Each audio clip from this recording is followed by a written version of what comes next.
Handsome সুদর্শন চেহারা চিন্তাই করা যায় না। আর কি বডি ফিটনেস। তারপর খুব আমরা আস্তে আস্তে অন্তরঙ্গ হলাম, আমরাও আপনার টিম গঠন করলাম। 88 সালে আমরা লিগে আরম্ভ করলাম। উনি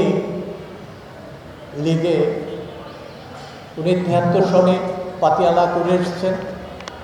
লিগে উনি আমাদের টিমকে কোচিং করলেন। সেই বছর ও আমরা চ্যাম্পিয়ন।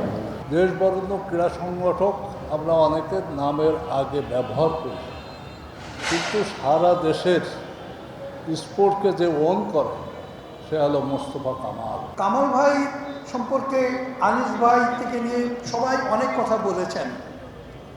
আমার একটা জিনিস মনে হয়েছে যে কামাল ভাই যদি পা না ভাঙতেন তাহলে কিন্তু কামাল ভাই কখনো আর আনিস ভাইরা যে ধরনের অবস্থায় ভলিবলে দেখেছেন সেটা হতো না। কামাল ভাই, আমাদের কর্নেল ওবায়দ সাহেব আর আমাদের মেজর জেনারেল সাদিকুর রহমান, উনি এখন প্রয়াত হয়ে গেছেন। এই তিনজন লোক ছিলেন যাদের কারণে আজকে এই সোনালী ক্লাব, এই সোনালী ক্লাব উনি প্রতিষ্ঠা করেছেন। কামাল ভাই মতন এরকম একটা মানুষ, অ্যাবসলিউটলি ডাউন টু আর্থ উনি ছিলেন, মেধাবী ছিলেন, লেখাপড়া যথেষ্ট ছিল। For more updates, subscribe to our YouTube channel and click on the bell icon. Follow us on Facebook and Instagram. Download T-Sports app to enjoy exciting games and highlights.